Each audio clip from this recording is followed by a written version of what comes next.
lọ nípa ọ̀rọ̀ Abdulrazak Abdulmajid Alaro. Ó sọ àwọn ọ̀rọ̀ kan tí mo ń fèsì lélẹ́rí mi wá tí ṣetán kí n bá parí ẹ̀mí fi wọ́n lọ́rùn lẹ̀. Ọ̀rọ̀ kékeré náà láwọn sọ yóò sì fẹ̀. So inú àwọn ọ̀rọ̀ yòókù tí mo fẹ́ yanjú lónìí, ẹnìkan ń bẹ tó parọ́ mọ́ tó pé aláṣejù ló ń pè mí nísìn, aláṣejù ló ń pè wá, aláṣe tó sì lòun, àwa sì fún ní ẹ̀rí tó fi já aláṣe tó.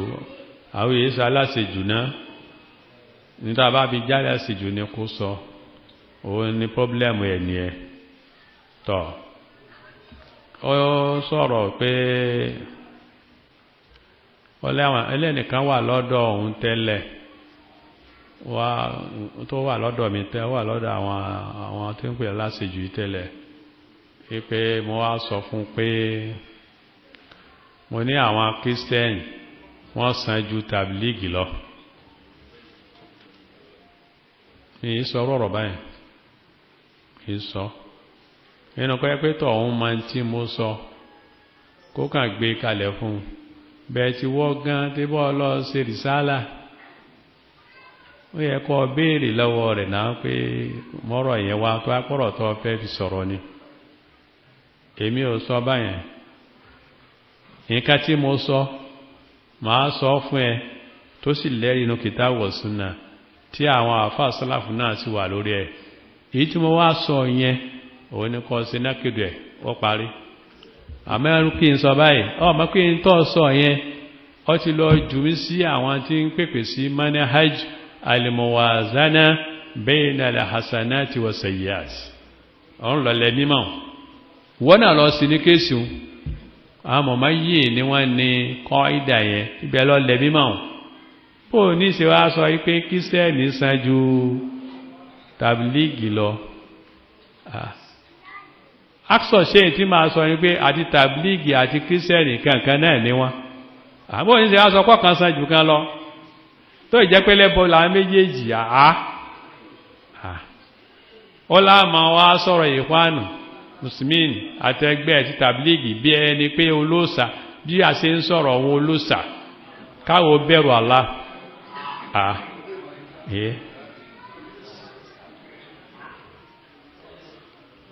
Àwọn ọ̀rọ̀ tó sọnù ó ní nígbàtí mo bá sọ̀rọ̀ ọ̀rọ̀ yìí báyìí bó mo ti fẹ́ ṣe kéèsì mi lọ́dọ̀ Allah. Kéèsì mi dání torí tó lẹ́rìí ń bó sọ tí bẹ́ ẹlẹ́bọ ní tàbílíìgì náà, ẹlẹ́bọ ní ẹ̀kọ́wàn, ẹlẹ́bọ làwọn olóòsà. Ìwọ lọ́sọ ìyàtọ̀ tí ń bẹ láàrin wọn náà, ọyá tó wà ilé ìṣe la ilaha illallah àbí. So mi ó ṣàlàyé lè rí ọ̀kan ni ẹ̀yìn tí ṣe yóò ó ti ṣe àwọn kan lórí ọ̀rọ̀ ẹ̀kejì. Ó ní ìbáratu sahih tí ó wà sahih ní kí o máa sọ pé la jama'a, ó sọ náà la jama'a, ó ní kò tọ́ kí o sọ bẹ́ẹ̀, la jama'a kò sí, kò tọ́ kí o sọ bẹ́ẹ̀. Kí ló dé tí o lè sọ bẹ́ẹ̀? Dáwà yìí kò tẹ́ yé yí gan tẹ́ ń pè bẹ́ẹ̀. Ẹ gbọ́dọ̀ sọ pé la jama'a. Kí ló dé tí ò lè sọ? Bẹ̀ẹ̀ tí ẹni tó ń sọ̀rọ̀ yẹn náà àwókàn tó fẹ́ kó fi kún ní illa jama'atun wahida. Ó tán èyí tó kọ̀rẹ́ẹ̀tì jù nù. Àmọ́ ó lè sọ pé la jama'a kò sí jàmá nínú Islam, kò sí. Bí kò sọ pé la isbiyya fil Islam, kò sí ẹgbẹ́ nínú Islam, kí ló wá burú mbẹ̀? La jama'at fil Islam kò burú náà. Ìyá lè sọ bẹ́ẹ̀ tí bá di sí sọpọ́tì nǹkan yẹn. La firaq fil Islam kí ló dé ò lè sọ. Àmọ́ ń pẹ́ kó máa dọ́gbọ́n pé ń àtẹ́ǹdì àwọn ẹlẹ́gbẹ́ ní sì ń bá àwọn ẹlẹ́gbẹ́ ṣe òun ní fi ń dọ́gbọ́n gbogbo tí ń ṣe yẹn. Ìyẹn ṣe lè sọ bẹ́ẹ̀. Ọ̀dà náà làwa tó sọ ìṣẹ́ kò sẹ́gbẹ́ ní Islam, kò sí jàmá àti ẹ̀rí ohun tí ó káàkiri ohun kò sí ní Islam. So kò sí ọ̀dà kò sí fíràkù kankan nínú Islam. Sọ nǹkan bá fẹ́ ṣe kágbọ́. ìbá ànẹ́bì náà sọ bẹ́ ànẹ́bì tó sọ pé ètàzìl tílíkà lè fẹ́ra kọkù láhà yẹra fún gbogbo ẹgbẹ́ pápátá kí ló sọ ṣé kò sẹ́gbẹ́ kọ́ ló sọ ọdẹ ń parọ́ kò sẹ́gbẹ́ wà ní Islam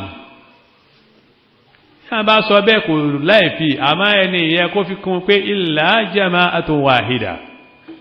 àfi jama ẹyọ kan jama ẹyọ kan yẹ ní kó fi kún òun náà ni jama'atu salafiyya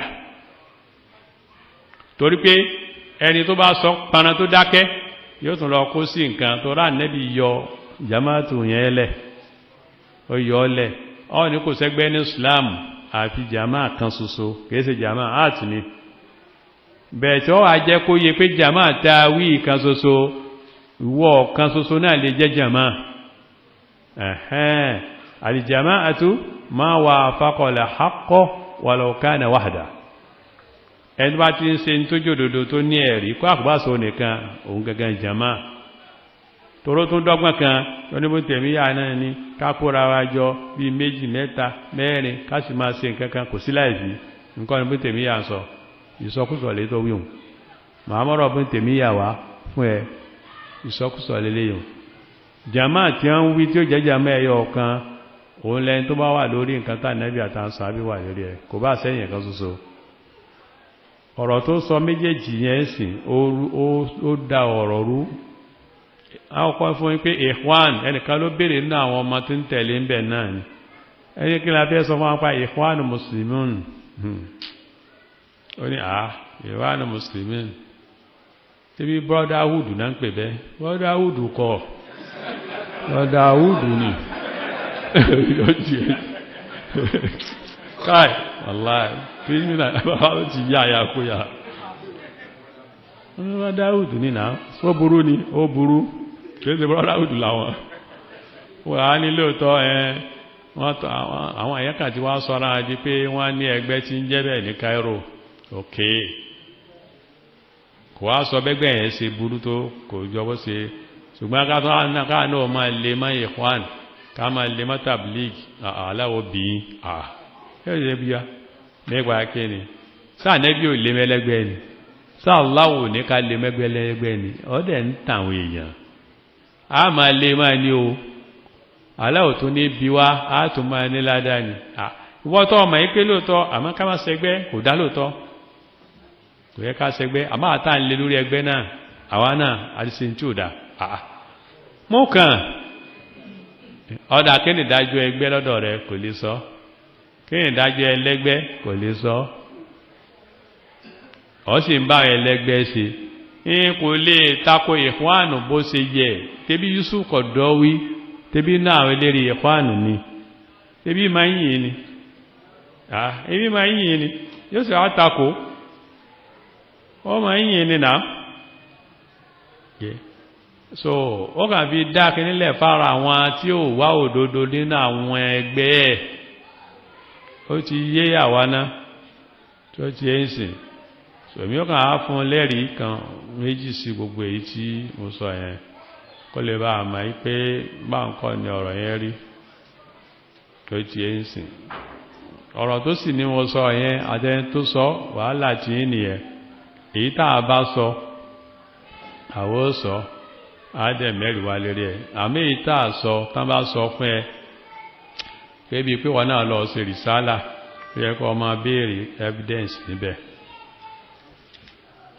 àkọ́kọ́ náà ó wá ń sọ pé tó kàn burú bí ẹgbẹ́ òun náà ní pé ó yá kẹlẹ́ ní fìyàwó fún yàn àìsí àbá ń ṣẹgbẹ́ kẹ ní kìíní kan ló tán kò ní ìdájọ́ ẹgbẹ́ kò ní ìdájọ́ àwọn tó ń ṣẹgbẹ́ kò ní torí pé ń bá wọn ṣe ń bá tàdọ́mùrún ṣe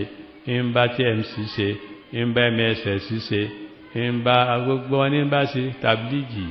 kò sẹ́ni tí èyí Aláròyé bá ṣe ń bá Súfí ṣe kódà nẹ́sípàtì ń bá ṣe kò sẹ́ni kankan tí Aláròyé bá ṣe kò kàn lórúkọ ẹgbẹ́ òun ò lórúkọ